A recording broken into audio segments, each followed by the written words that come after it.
नमस्कार दोस्तों, मैं अंकुर उपाध्याय स्वागत करता हूं आप सभी का एक बार फिर से अपनी नई वीडियो में। दोस्तों, आज बाजार की बात करें सबसे पहले तो प्रॉब्लम थी, काफी ज्यादा प्रॉब्लम थी, स्टॉक स्पेसिफिक प्रॉब्लम थी। एक बार मार्केट ब्रेथ बताना चाहूंगा। करीब 457 शेयर्स हरे निशान में थे, जिसके सामने 2000 शेयर ऑलमोस्ट लाल निशान में थे एनएससी पे।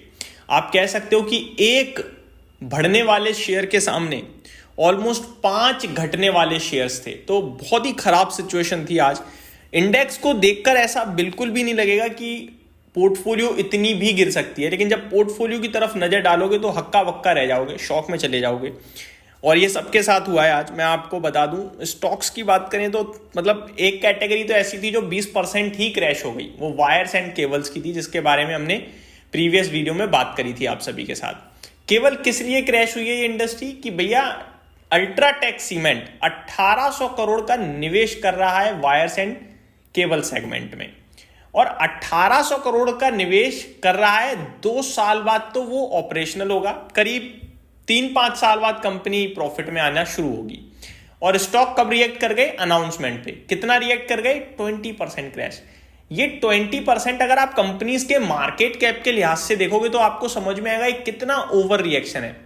ये टोटली ये मार्केट जो है ना, ये आपको दर्शा रहा है कि ये जो बाजार है किस लेवल का बियर मार्केट दिख रहा है। इंडेक्स लेवल पे नजर डालते हैं हम कि 14% क्रैश है, 15% डाउन है, ऊपर से कुछ भी तो नहीं है। जब पोर्टफोलियो की तरफ नजर डालते हैं 20, 25, 30, 40% तक लोगों की पोर्टफोलियो डाउन है। इनफैक्ट कुछ पोर्टफोलियो तो 50 से 60% भी डाउन है। ये बहुत गंदा वाला मार्केट में पैनिक है इस समय। कहीं से कहीं तक रिवर्सल नहीं आ रहा है। अब तो जो बहुत स्ट्रांगली इन्वेस्टेड था और स्ट्रांग दिख रहा था ना, वो भी वीक हो गया है। अब वो ये कह रहा है यार दूर हो जाओ इस बाजार से, 2-4 महीने तो कुछ भी नहीं होने वाला। उसने भी ये उम्मीदें छोड़ दी हैं कि कुछ होगा इसमें। ये तो पूरा पूरा माहौल दिख रहा है इस समय। दोस्तों, कुछ और भी बड़ी चीजें आज जो बाजार में होते हुए दिखी हैं, एक बार उनके बारे में आपको बताना चाहूंगा। करीब 16 शेयर्स ऐसे हैं जो आज तक तो एफएनओ में ट्रेड करते थे बट अब बाहर हो गए हैं, तो उनमें एडिशनल सेलिंग प्रेशर था। रीजन बीइंग, अब मान लो किसी ने एफएनओ में पोजीशन ले रखी है, वो केवल पोजीशन काट ही सकता है, एडिशनल तो लेगा नहीं। अब मान लो मैंने एक स्टॉक है कंपनी है का, मैंने लॉन्ग कर रखा है फ्यूचर्स में, ठीक है, लॉन्ग कर रखा है फ्यूचर्स में, वो नीचे हुआ है, तो मैं क्या कर सकता था? अगर ये ट्रेड करता तो रोल ओवर करता, खरीद लेता। लेकिन आज क्या है, रोल ओवर तो कर नहीं सकता, पोजीशन कट ही करनी पड़ेगी। तो केवल और केवल बिकवाली ही हो सकती थी इन स्टॉक्स में, क्योंकि इनमें अगली सीरीज में है ही नहीं ये स्टॉक्स एफएनओ में। तो ये 16 स्टॉक्स तो आज कुछ पर्टिकुलर प्रॉब्लम की वजह से भी नीचे थे। एक बार नाम नोट कीजिए, एबॉट इंडिया 2% नीचे देखने को मिला है ये शेयर। ये अब एफएनओ से बाहर हो गया है। कल से जो ये स्टॉक है एफएनओ में ट्रेड नहीं करेगा।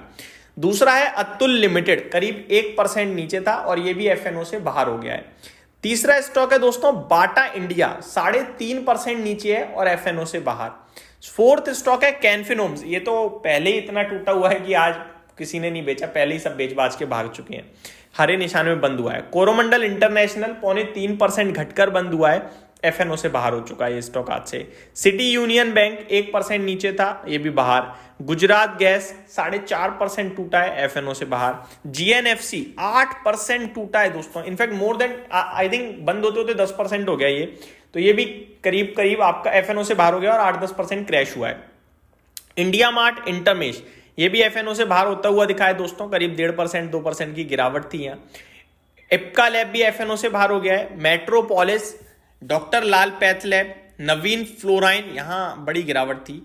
पीवीआर आइनॉक्स, यहां भी गिरावट अच्छी थी। United Breweries flat to negative था, एफएनओ से बाहर। सन टीवी, ये भी एफएनओ से बाहर। ये 16 स्टॉक्स ऐसे हैं जो एफएनओ से बाहर हो गए हैं।